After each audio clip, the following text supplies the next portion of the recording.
जय श्री कृष्ण। गुरुर्ब्रह्मा गुरुर्विष्णु गुरुर्देवो महेश्वरः गुरुः साक्षात् परब्रह्म तस्मै श्री गुरवे नमः। कृष्णाय वासुदेवाय हरये परमात्मने प्रणतक्लेशनाशाय गोविन्दाय नमो नमः। नमामि सद्गुरुं शान्तं सच्चिदानन्दविग्रहं पूर्णब्रह्मपरानन्दम् ईशमानन्दिवल्लभम्। कृष्णाय वासुदेवाय देवकीनन्दनाय च नन्दगोपकुमाराय गोविन्दाय नमो नमः। नमः पङ्कजनाभाय नमः पङ्कजमालिनि नमः पङ्कजनेत्राय नमस्ते पङ्कजाङ्घ्रे। कृष्णं नारायणं वन्दे कृष्णं वन्दे व्रजप्रियं कृष्णं द्वैपायनं वन्दे कृष्णं वन्दे पृथासुतं सच्चिदानन्दरूपाय विश्वोत्पत्त्यादिहेतवे तापत्रयविनाशाय श्रीकृष्णाय वयं नमः। जय श्री कृष्ण। कृष्णाय वासुदेवाय हरये परमात्मने प्रणतक्लेशनाशाय गोविन्दाय नमो नमः। अथ पंचदशोऽध्यायः। धेनुकासुर का उद्धार और ग्वाल बालों को कालिय नाग के विष से बचाना। श्री शुकदेव जी कहते हैं, परीक्षित, अब बलराम और श्री कृष्ण ने पौगंड अवस्था में अर्थात छठे वर्ष में प्रवेश किया था। अब उन्हें गौवे चराने की स्वीकृति मिल गई। वे अपने सखा ग्वाल बालों के साथ गौवे चराते हुए वृंदावन में जाते और अपने चरणों से वृंदावन को अत्यंत पावन करते। वह वन गौओं के लिए हरी हरी घास से युक्त एवं रंग बिरंगी पुष्पों की खान हो रहा था। आगे आगे गौवे, उनके पीछे पीछे बांसुरी बजाते हुए श्याम सुंदर।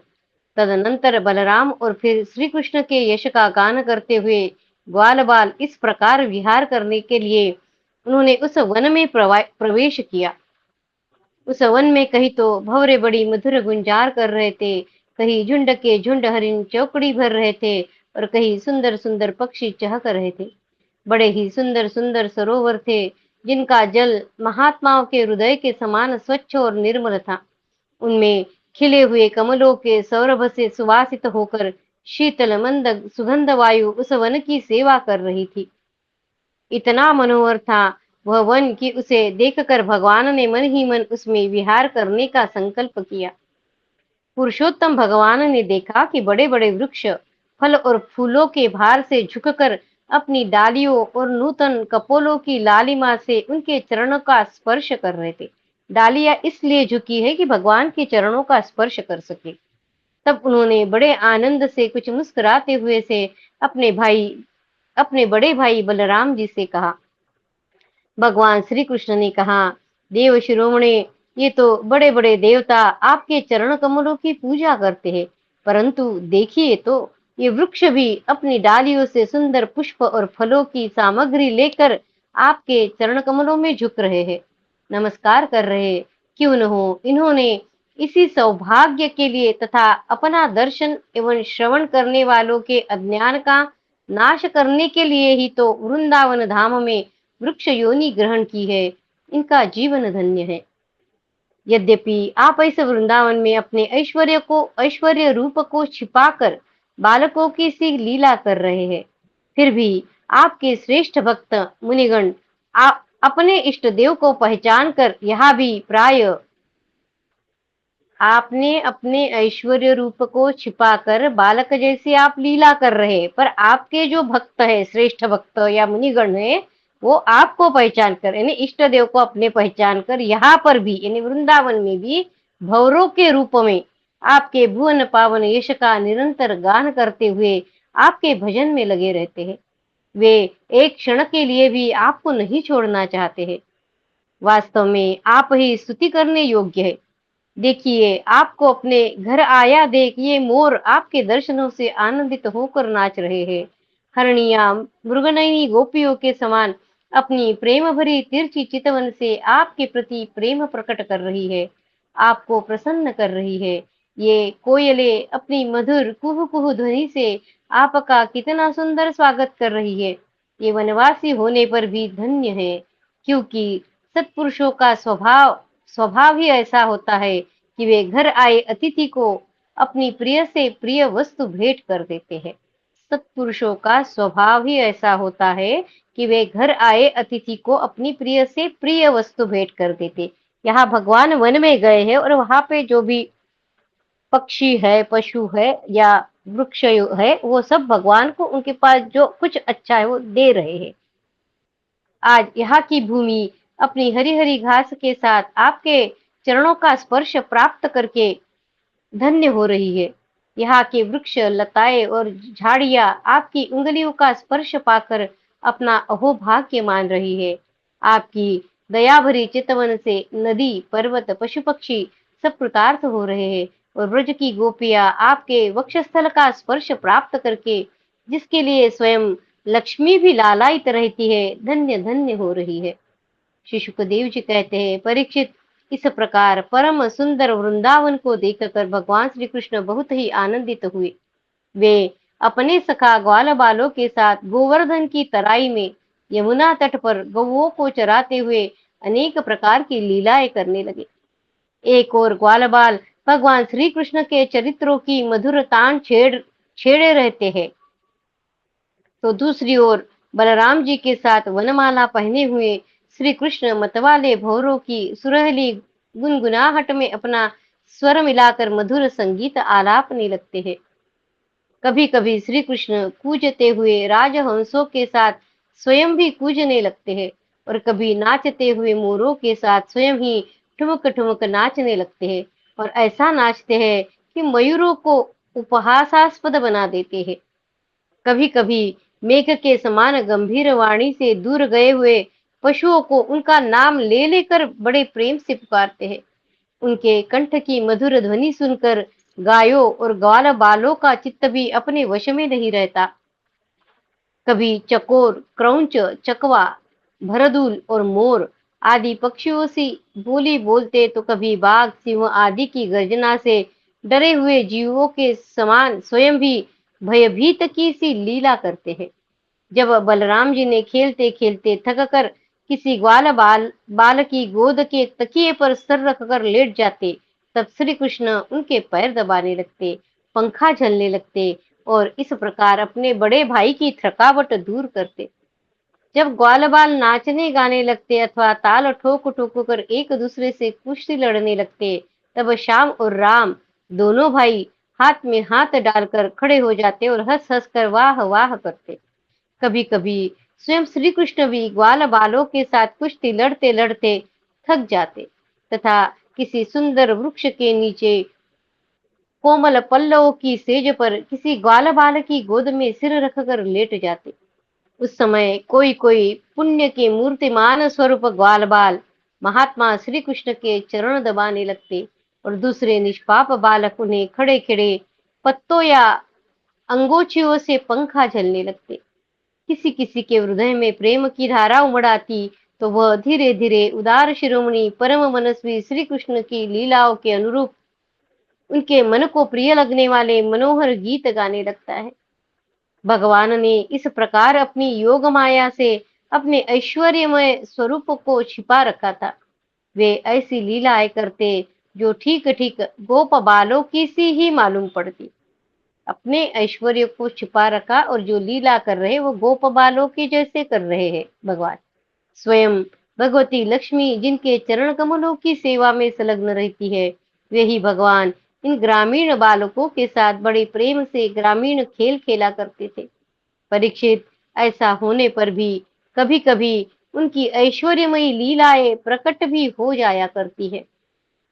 बलराम जी और श्री कृष्ण के सखाओं में एक प्रधान गोप बालक थे, श्री दामा। एक दिन उन्होंने तथा सुबल और स्तोक कृष्ण यानी छोटे कृष्ण आदि ग्वाल बालों ने श्याम और राम से बड़े प्रेम के साथ कहा, हम लोगों को सर्वदा सुख पहुंचाने वाले बलराम जी, आपके बाहुबल की तो कोई थाह ही नहीं है। हमारे मनमोहन श्री कृष्ण दुष्टों को नष्ट कर डालना तो तुम्हारा स्वभाव ही है। यहाँ से थोड़ी ही दूर पर एक बड़ा भारी वन है। बस उसमें पात के पात ताड़ के वृक्ष भरे पड़े हैं। वहाँ बहुत से ताड़ के फल पक पक कर गिरते रहते हैं और बहुत से पहले के गिरे हुए भी है। परंतु वहाँ धेनुक नाम का एक दुष्ट दैत्य रहता है। उसने उन फलों पर रोक लगा रखी है। बलराम जी और भैया श्री कृष्ण, यह दैत्य गधे के रूप में रहता है। वह स्वयं तो बड़ा बलवान ही है, उसके साथ ही और भी बहुत से उसकी समान बलवान दैत्य उसी रूप में रहते हैं। मेरे मेरे शत्रुघाती भैया, उस दैत्य ने अब तक न जाने कितने मनुष्य को खा डाला है। यही कारण है कि उसके डर के मारे मनुष्य उसका सेवन, उन ताड़ के फलों का सेवन नहीं करते हैं और पशु पक्षी भी उस जंगल में नहीं जाते हैं। उसके फल तो है बड़े सुगंधित, परंतु हमने कभी नहीं खाए। देखो न, चारों ओर उनकी मंद मंद सुगंध फैल रही है। तनिक सा ध्यान देने से उसका रस मिलने लगता है। उनकी सुगंध से हमारा मन मोहित हो गया है और उन्हें पाने के लिए मन मचल रहा है। तुम हमें वे फल अवश्य खिलाओ। दाऊ दादा, हम हमें उन फलों की बड़ी उत्कट अभिलाषा है। आपको रुचे तो वहां अवश्य चलिए। अपने सखा ग्वाल बालों की यह बात सुनकर भगवान श्री कृष्ण और बलराम जी दोनों हंसे और फिर उन्हें प्रसन्न करने के लिए उनके साथ तालवन के लिए चल पड़े। उस वन में पहुंचकर बलराम जी ने अपनी बाहों से उन ताड़ के पेड़ों को पकड़ लिया और मतवाले हाथी के बच्चे के समान उन्हें बड़े जोर से हिलाकर बहुत से फल नीचे गिरा दिए। जब गधे के रूप में रहने वाले दैत्य ने फलों के गिरने का शब्द सुना, तब वह पर्वतों के साथ सारी पृथ्वी को कपाता हुआ उनकी ओर दौड़ा। वह बड़ा बलवान था। उसने बड़े वेग से बलराम जी के सामने आकर अपने पिछले पैरों से उनकी छाती में दुलत्ती मारी और इसके बाद वह दुष्ट बड़े जोर से रेंगता हुआ वहां से हट गया। राजन, वह गधा क्रोध में भरकर फिर रेंगता हुआ दूसरी बार बलराम जी के पास पहुंचा और उनकी ओर पीठ करके फिर बड़े क्रोध से अपने पिछले पैरों की दुलत्ती चलाई। बलराम जी ने अपने एक ही हाथ से उसके दोनों पैर पकड़ लिए और उसे आकाश में घुमाकर एक ताड़ के पेड़ पर दे मारा। घुमाते समय ही उस गधे के प्राण पखेरु उड़ गए थे। उसके गिरने की चोट से वह महान ताड़ का वृक्ष, जिसका ऊपरी भाग बहुत विशाल था, स्वयं तो तड़तड़ाकर गिर ही पड़ा। सटे हुए दूसरे वृक्षों को भी उसने तोड़ डाला। उसने दुस, दूसरे उसने तीसरे को, तीसरे ने चौथे को, इस प्रकार एक दूसरे को गिराते हुए बहुत सी ताड़ वृक्ष गिर पड़े। बलराम जी के लिए तो यह एक खेल था, परंतु उनके द्वारा फेंके हुए गधे के शरीर से चोट खा खा कर वह सब के सब ताड़ हिल गए। ऐसा जान पड़ा मानो सबको झंझावात ने झकझोर दिया हो। भगवान बलराम स्वयं जगदीश्वर है। उनमें यह सारा संसार ठीक वैसे ही ओत प्रोत है जैसे सूतों में वस्त्र। तब भला उनके लिए यह कौन सी आश्चर्य की बात है। उस समय धेनुकासुर के भाई बंधु अपने भाई के मारे जाने से क्रोध के मारे आग बबूला हो गए। सबके सब गधे बलराम जी और श्री कृष्ण पर बड़े वेग से टूट पड़े। राजन, उनमें से जो पास आया उसी उसी को बलराम जी और श्री कृष्ण ने खेल खेल में ही पिछले पैर पकड़कर ताल वृक्षों पर दे मारा। उस समय वह भूमि ताड़ के फलों से पट गई और टूटे हुए वृक्ष तथा दैत्यों के प्राणहीन शरीरों से भर गई। जैसे बादलों से आकाश ढक गया हो, उस भूमि की वैसी ही शोभा होने लगी। बलराम जी और श्री कृष्ण वह मंगलमयी लीला देखकर देवतागण उन पर फूल बरसाने लगे और बाजे बजाकर स्तुति करने लगे। जिस दिन धेनुकासुर मरा, उसी दिन से लोग निडर होकर उस वन के ताल फल खाने लगे तथा पशु भी स्वच्छंदता के साथ घास चरने लगे।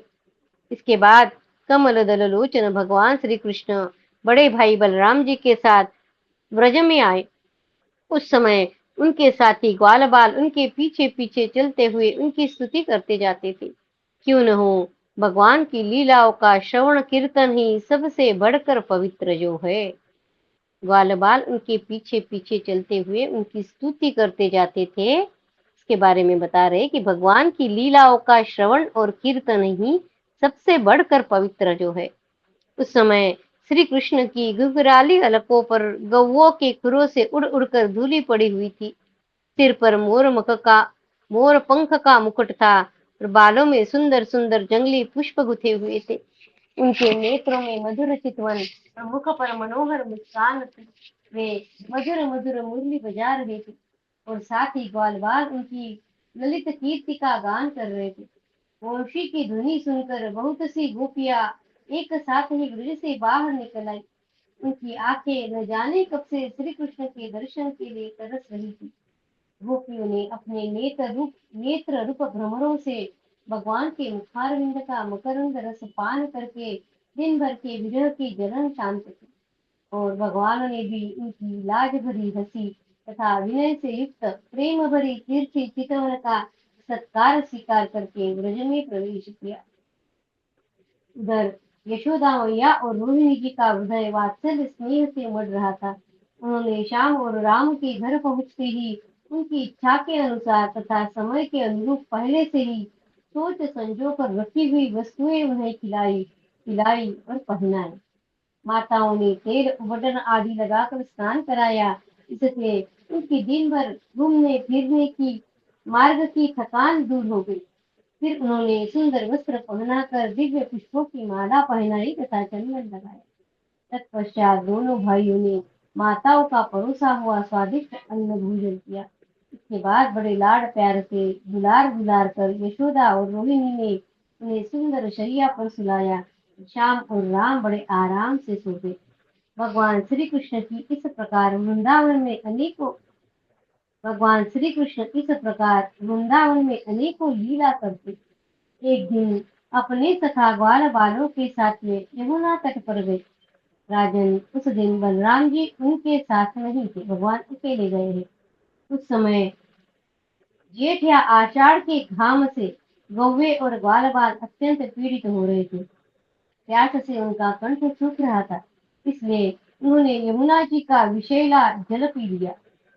परीक्षित होनहार के वश उन्हें इस बात का ध्यान ही नहीं रहा था कि उस विषैले जल के पीते ही सब गौवे और ग्वाल बाल प्राणहीन होकर यमुना जी के तट पर गिर पड़े।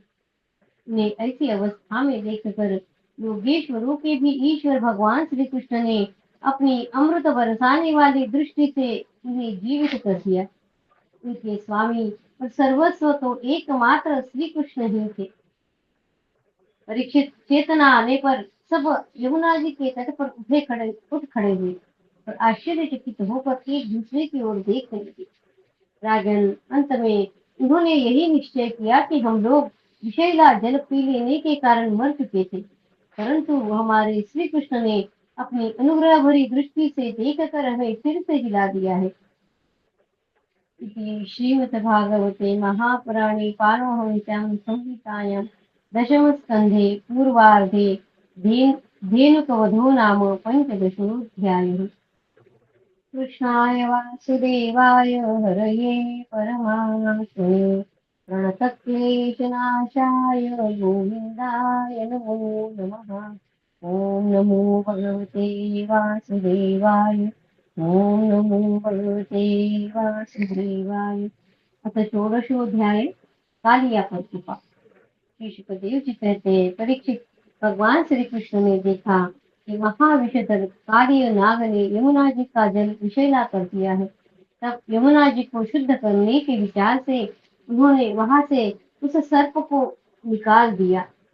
राजा परीक्षित ने पूछा, ब्राह्मण, भगवान श्री कृष्ण ने यमुना जी के अगाध जल में किस प्रकार उस सर्प का दमन किया? फिर कालिय नाग तो जलचर जीव नहीं था, ऐसी दशा में वह अनेक युगों तक जल में क्यों और कैसे रहा, तो बतलाइए। भगवान अनंत है, वे अपनी लीला प्रकट करके स्वच्छंद विहार करते हैं। गोपाल रूप से उन्होंने जो उदार लीला की है, वह तो अमृत स्वरूप है।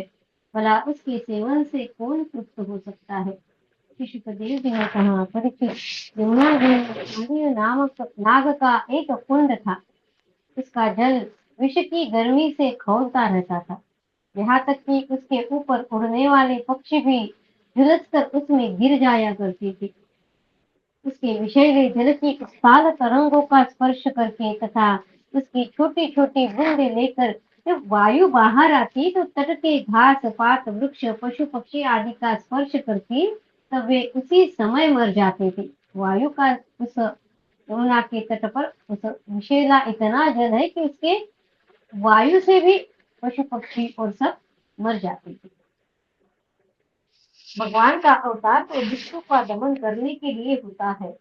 जब उन्होंने देखा कि उस सांप के विष का वेग बड़ा प्रचंड भयंकर है और वह भयानक विष ही उसका महान बल है तथा उसके कारण मेरे विहार का स्थान यमुना जी भी दूषित हो गई है, तब भगवान श्री कृष्ण ने अपने कमर का फेटा कसकर एक बहुत ऊंचे कदम्ब के वृक्ष पर चढ़ गए और वहां से ताल ठोक कर उस विषैले जल में कूद पड़े।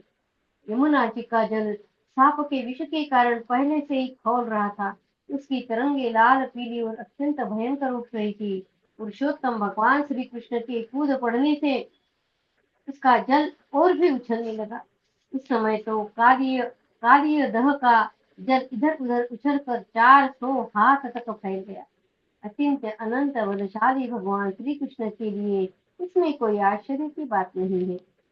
भगवान श्री कृष्ण कालीय दह में कूद कर अतुल बलशाली मत वाले गजराज के समान जल उछालने लगे।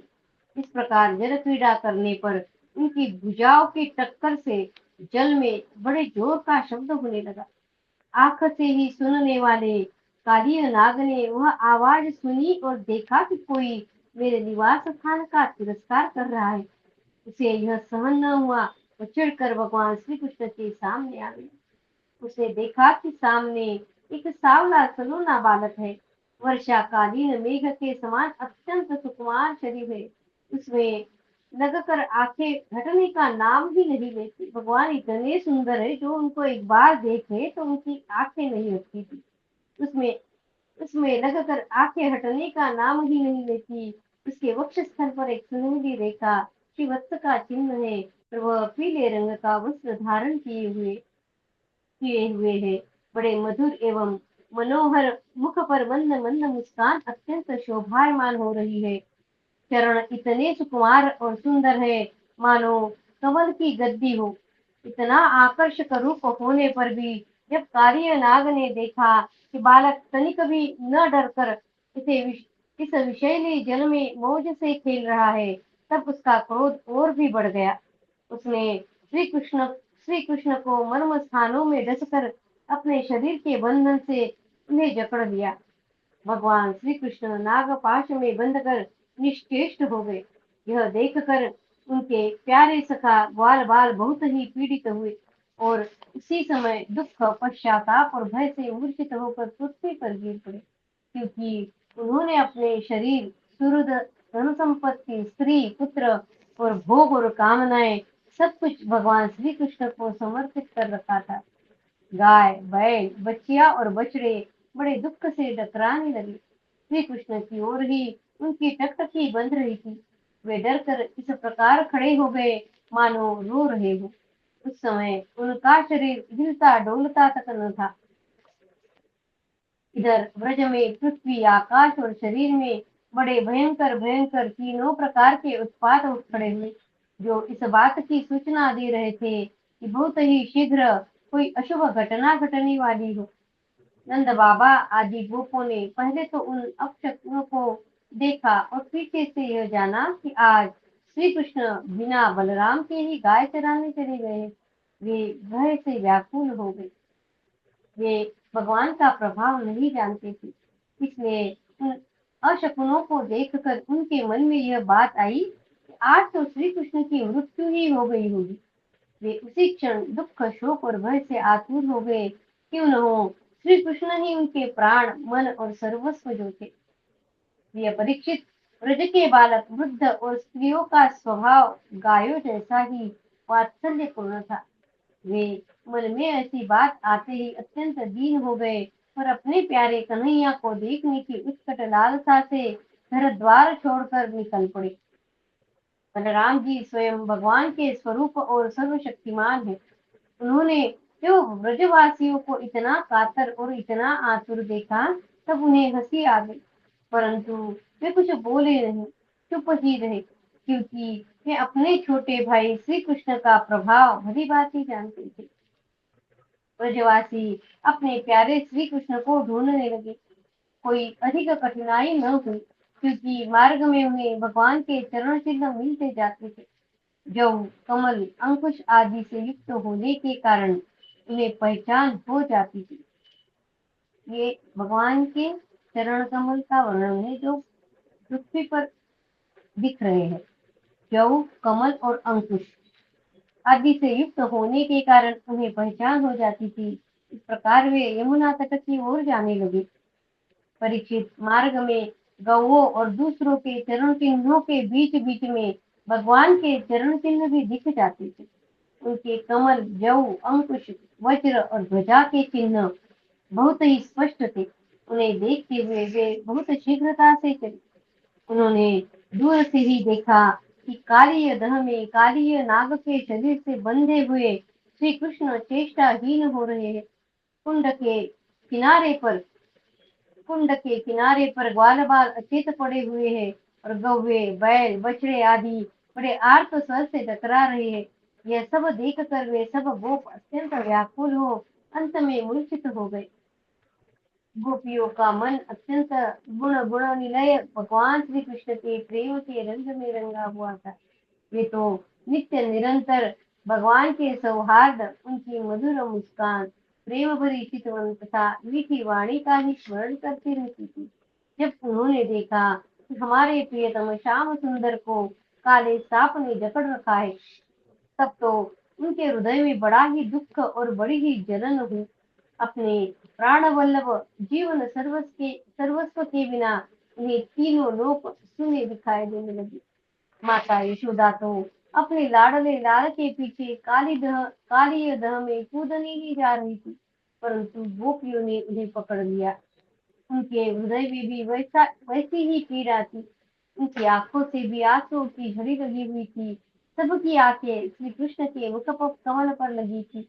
जिनके शरीर में चेतना थी, वे ब्रजमोहन श्री कृष्ण की पूतनावध आदि की प्यारी प्यारी ऐश्वर्य की लीलाएं कह कह कर यशोदा जी को धीरज बंधाने लगी, किंतु अधिकांश तो मुर्दे की तरह पड़ी ही गई थी।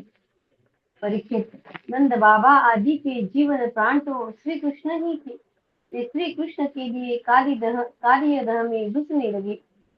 यह देखकर श्री कृष्ण का प्रभाव जानने वाले भगवान बलराम जी ने किन्हीं को समझा बुझाकर, किन्हीं को बलपूर्वक और किन्हीं को उनके हृदयों में प्रेरणा करके रोक दिया। यह सांप के शरीर से बंध जाना तो श्री कृष्ण की मनुष्य जैसी एक लीला थी। जब उन्होंने देखा कि ब्रज के सभी लोग स्त्री और बच्चों के साथ मेरे लिए इस प्रकार अत्यंत दुखी हो रहे हैं और सचमुच मेरे सिवाय इनका कोई दूसरा सहारा भी नहीं, तब वे एक मुहूर्त तक सर्प के बंधन में रहकर बाहर निकल आए। भगवान श्री कृष्ण ने उस समय अपना शरीर फुलाकर खूब मोटा कर लिया। इससे सांप का शरीर टूटने लगा। वह अपना नागपाश छोड़कर अलग खड़ा हो गया और क्रोध से आग बबूला हो अपने फन ऊंचा करके फुफकारे मारने लगा। घात मिलते ही श्री कृष्ण पर चोट करने के लिए वह उनकी ओर टकटकी लगाकर देखने लगा। उस समय उसके नथुनों से विष की फुहारें निकल रही थी। उसकी आंखें स्थिर थी और इतनी लाल लाल हो रही थी मानो भट्टी पर तपाया हुआ कपड़ा हो। उसके मुंह से आग की लपटें निकल रही थी। उस समय कालियानाग अपनी दुहरी जीभ लपलपाकर अपने होठों के दोनों किनारों को चाट रहा था और अपनी कराल आंखों से विष की ज्वाला उगलता जा रहा था। अपने वाहन गरुड़ के समान भगवान श्री कृष्ण उसके साथ खेलते हुए पैतरा बदलने लगे और वो सांप भी उन पर चोट करने का दाव देखता हुआ पैतरा बदलने लगा। इस प्रकार पैतरा बदलते बदलते उसका बल क्षीण हो गया। तब भगवान श्री कृष्ण ने उसके बड़े बड़े सिरों को तनिक दबा दिया और उछल कर उन पर सवार हो गए। कालिय नाग के मस्तकों पर बहुत सी लाल लाल मणियां थी। उनके स्पर्श से भगवान के सुकुमार तलुओं की लालिमा और भी बढ़ गई। पैर के तलुओं की नृत्य गान आदि समस्त कलाओं के आदि प्रवर्तक भगवान श्री कृष्ण उसके सिरों पर कलापूर्ण नृत्य करने लगे।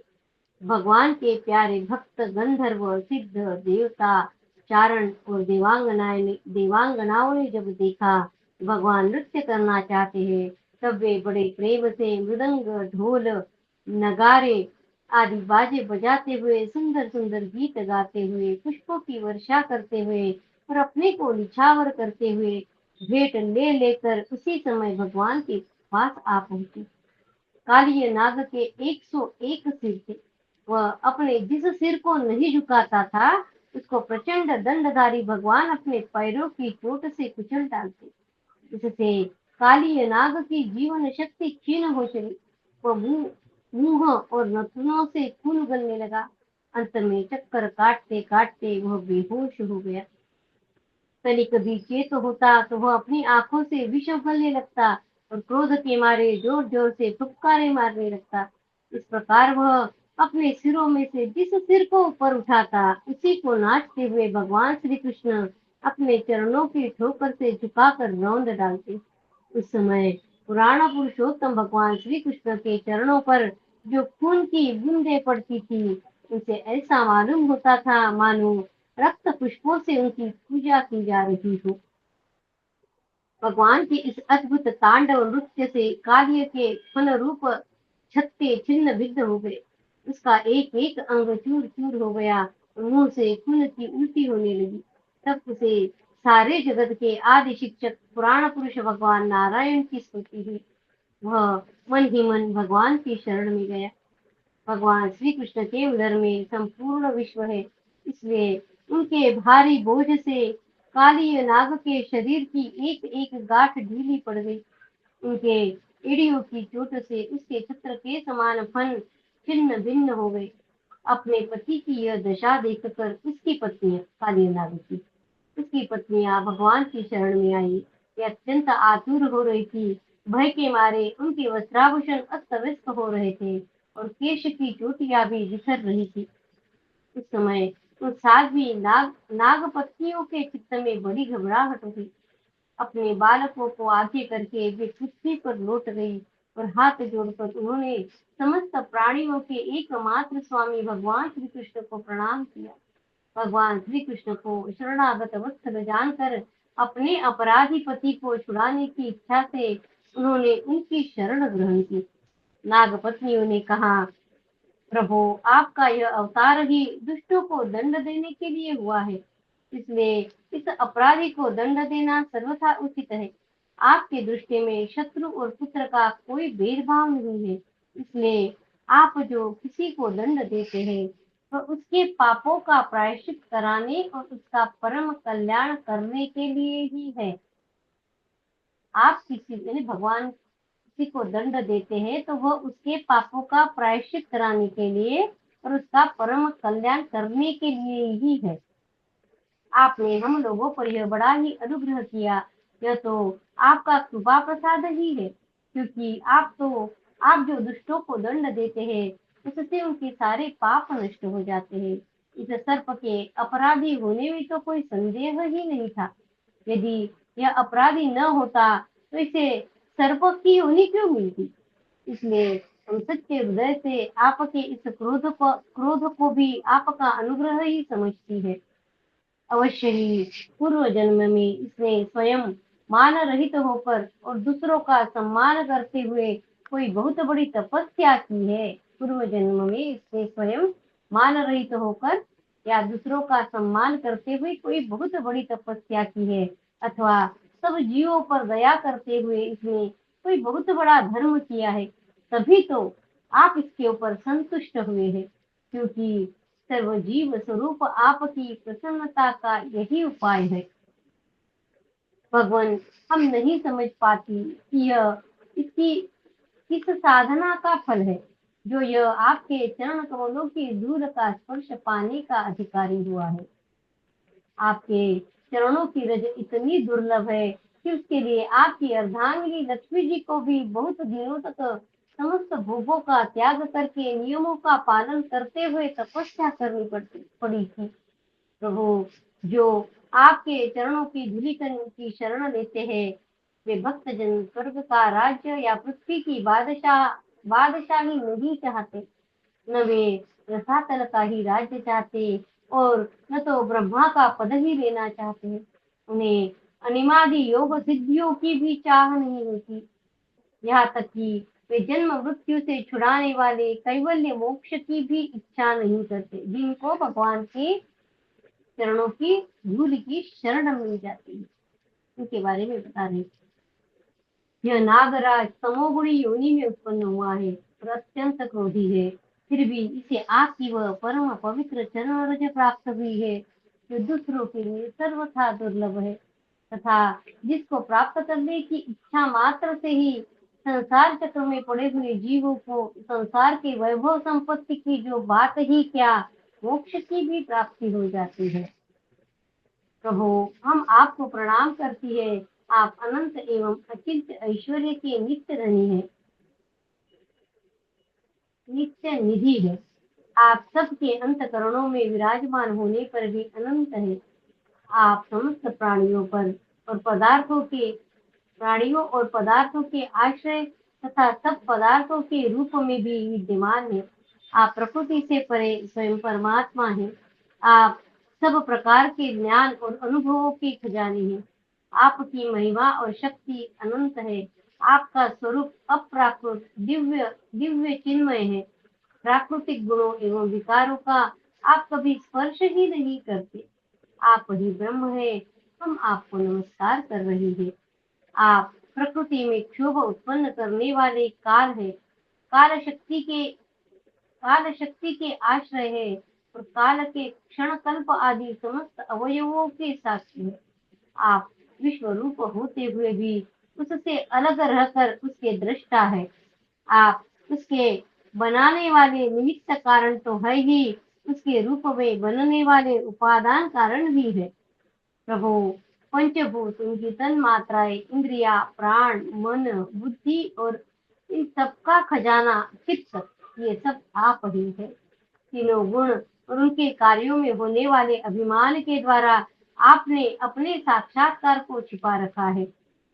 आप देश काल और वस्तुओं की सीमा से बाहर अनंत है, सूक्ष्म से भी सूक्ष्म और कार्य कारणों के समस्त विकारों में भी एक रस, विकार रहित और सर्वत्र है। ईश्वर है कि नहीं है, सर्वज्ञ है कि अल्पज्ञ है, इत्यादि अनेक मतभेदों के अनुसार आप उन मतवादियों को उन्हीं उन्हीं रूपों में दर्शन देते हैं। समस्त शब्दों के अर्थ के रूप में तो आप ही है, शब्दों के रूप में भी है तथा उन दोनों का संबंध जोड़ने वाली शक्ति भी आप ही है। हम आपको नमस्कार करती है। प्रत्यक्ष, अनुमान आदि जितने भी प्रमाण हैं, उनको प्रमाणित करने वाले मूल आप ही है। समस्त शास्त्र आप से ही निकले हैं और आपका ज्ञान स्वतः सिद्ध है। आप ही मन को लगाने के विधि के रूप में और उसको सब सही से हटा लेने की आज्ञा के रूप में प्रवृत्ति मार्ग और निवृत्ति मार्ग है। इन दोनों के मूल वेद भी स्वयं आप ही है। हम आपको बार बार नमस्कार करते हैं। आप शुद्ध सत्वमय वसुदेव के पुत्र वासुदेव, संकर्षण एवं प्रद्युम्न और अनिरुद्ध भी है। इस प्रकार चतुर्व्यूह के रूप में आप भक्तों को तथा यादवों के स्वामी है। श्री कृष्ण, हम आपको नमस्कार करती है। आप अंतकरण और उसकी वृत्तियों के प्रकाशक है। उन्हीं के द्वारा अपने आप को ढक रखते हैं। उन अंतकरण आदि वृत्तियों के द्वारा ही आपके स्वरूप का कुछ कुछ संकेत भी मिलता है। आप उन गुणों और उनकी वृत्तियों के साक्षी तथा स्वयं प्रकाश है। हम आपको नमस्कार करती है। आप मूल प्रकृति में नित्य विहार करते रहते हैं। समस्त स्थूल और सूक्ष्म जगत की सिद्धि आपसे ही होती है। ऋषिकेश, आप मननशील आत्माराम है। मौन ही आपका स्वभाव है। आपको हमारा नमस्कार है। आप स्थूल सूक्ष्म समस्त गतियों के गतियों के जानने वाले तथा सबके साक्षी है। आप नाम रूपात्मक विश्व प्रपंच के निषेध की अवधि तथा उसके अधिष्ठान होने के कारण विश्व रूप भी है। आप विश्व के अध्यास तथा अपवाद के साक्ष्य है एवं अज्ञान के द्वारा उसकी सत्यत्व भ्रांति एवं स्वरूप ज्ञान के द्वारा उसकी आत्यंतिक निवृत्ति के भी कारण है। आपको हमारा नमस्कार है। प्रभु, यद्यपि कर्तापन न होने के कारण आप कोई भी कर्म नहीं करते, निष्क्रिय है, तथापि अनादिकाल शक्ति को स्वीकार करके प्रकृति के गुणों के द्वारा आप इस विश्व की उत्पत्ति स्थिति और प्रलय की लीला करते हैं। क्योंकि आपकी लीलाएं अमोघ है, आप सत्य संकल्प है, इसलिए जीवों के संस्कार रूप से छिपे हुए स्वभाव को अपनी दृष्टि से जागृत कर देते हैं। त्रिलोकी में 3 प्रकार की योनियां हैं।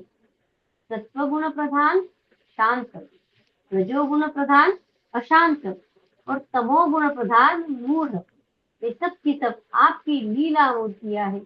फिर भी इस समय आपको सत्वगुण प्रधान शांत जन विशेष प्रिय है।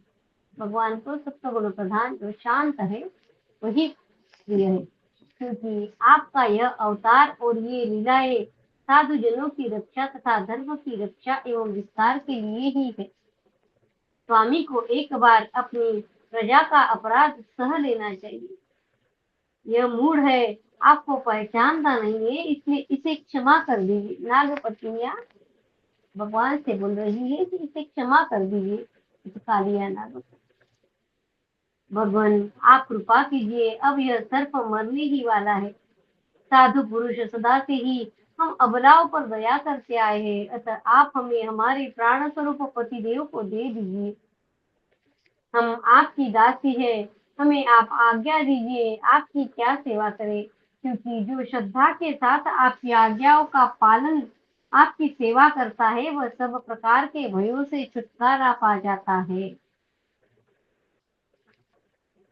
क्योंकि जो श्रद्धा के साथ आपकी आज्ञाओं का पालन आपकी सेवा करता है वह सब प्रकार के भयों से छुटकारा पा जाता है। श्री सुखदेव जी कहते हैं, परीक्षित, भगवान के चरणों की ठोकर से कालिय नाग के पंख छिन्न भिन्न हो गए थे और बेसुध हो रहा था। जब नागपतियों ने इस प्रकार भगवान की स्तुति की तब उन्होंने दया करके उसे छोड़ दिया। धीरे धीरे कालिय नाग की इंद्रियों और प्राणों में कुछ कुछ चेतना आ गई और बड़ी कठिनता से श्वास लेने लगा और थोड़ी देर के बाद बड़ी दीनता से हाथ जोड़कर भगवान श्री कृष्ण से इस प्रकार बोला। कालिय नाग ने कहा, नाथ, तू जन्म से ही दुष्ट, तमोगुणी और बहुत दिनों के बाद भी बदला लेने वाले बड़े क्रोधी जीव है। जीवों के लिए अपना स्वभाव छोड़ देना बहुत कठिन है। इसी के कारण संसार के लोग नाना प्रकार के दुराग्रहों में फंस जाते हैं। आपने ही गुणों के भेद से इस जगत में नाना प्रकार के स्वभाव, वीर्य, बल, योनि, बीज, चित्त और आकृतियों को निर्माण किया है। भगवान, आपकी ही सृष्टि में हम सर्प भी है। हम जन्म से ही बड़े क्रोधी होते हैं।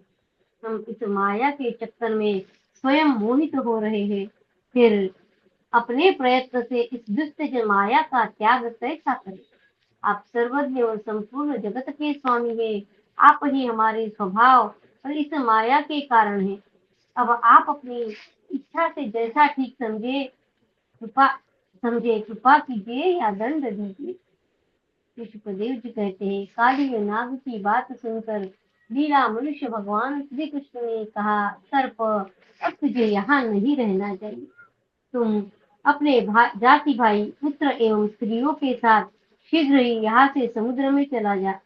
अब गव्य और मनुष्य यमुना जल का उपभोग करे। जो मनुष्य दोनों समय तुझको दी हुई मेरी इस आज्ञा का स्मरण तथा कीर्तन करे। जो मनुष्य दोनों समय यानी सुबह शाम तुझको दी हुई मेरी इस आज्ञा का स्मरण करे तथा कीर्तन करे, उसे सापों से कभी भय नहीं होगा। मैंने इस कार्य दह में पीड़ा की है, इसलिए जो पुरुष इसमें स्नान करके जल से देवता और पितरों का तर्पण करेगा एवं उपवास करके मेरा स्मरण करता हुआ मेरी पूजा करेगा, वह सब पापों से मुक्त हो जाएगा। मैं जानता हूँ कि तू गरुड़ के भय से रमणक द्वीप छोड़कर इस ग्रह में आ बसा था। अब तेरा शरीर मेरे चरण चिन्हों से अंकित हो गया है, इसलिए जा, अब गरुड़ तुझे नहीं खाएंगे। श्री सुखदेव जी कहते हैं, भगवान श्री कृष्ण की एक एक लीला अद्भुत है। उनकी ऐसी आज्ञा पाकर कालियनाग और उसकी पत्नियों ने आनंद से भरकर बड़े आदर से उनकी पूजा की। उन्होंने दिव्य वस्त्र, आभूषण, पुष्पमाला, मणि, बहुमूल्य आभूषण, दिव्य गंध, चंदन और अति उत्तम कमलों की माला से जगत के स्वामी गरुड़ध्वज भगवान श्री कृष्ण का पूजन करके उन्हें प्रसन्न किया। इसके बाद बड़े प्रेम और आनंद से उनकी परिक्रमा की, वंदना की और उनसे अनुमति ली। तब अपनी पत्नियों, पुत्रों और बंधु बांधवों के साथ रमणक द्वीप की, जो समुद्र में सर्पों के रहने का एक स्थान है, यात्रा की। लीला मनुष्य भगवान श्री कृष्ण की कृपा से यमुना जी का जल केवल विषहीन ही नहीं, बल्कि उसी समय अमृत के समान मधुर हो गया। इति श्रीमद्भागवते महापुराणे पारमहंस्यां संहितायां दशमस्कन्धे पूर्वार्धे कालीयमोक्षणं नाम षोडशोऽध्यायः। कृष्णाय वासुदेवाय हरये परमात्मने प्रणतक्लेशनाशाय गोविन्दाय नमो नमः। ॐ नमो भगवते वासुदेवाय। ॐ नमो भगवते वासुदेवाय। भवे यथा भक्तिः पादयोस्तव जायते, तथा कुरुष्व देवेश नाथस्त्वं नो यतः प्रभो। नाम संकीर्तनं यस्य सर्वपापप्रणाशनं, प्रणामो दुःखशमनं, तं नमामि हरिं परं, तं नमामि हरिं परं। तदीयं वस्तु गोविन्द तुभ्यमेव समर्पये, तेन त्वदङ्घ्रिकमले रतिं मे यच्छ शाश्वतीम्। ॐ पूर्णमद पूर्णमिदं पूर्णात् पूर्णमुदच्यते, पूर्णस्य पूर्णमादाय पूर्णमेवावशिष्यते। ॐ शान्ति शान्ति शान्तिः। हरि ओम तत्सत्। श्रीकृष्णार्पणमस्तु। श्रीगुरुभ्यो नमः। ईश्वर जय श्री कृष्ण। जय श्री कृष्ण।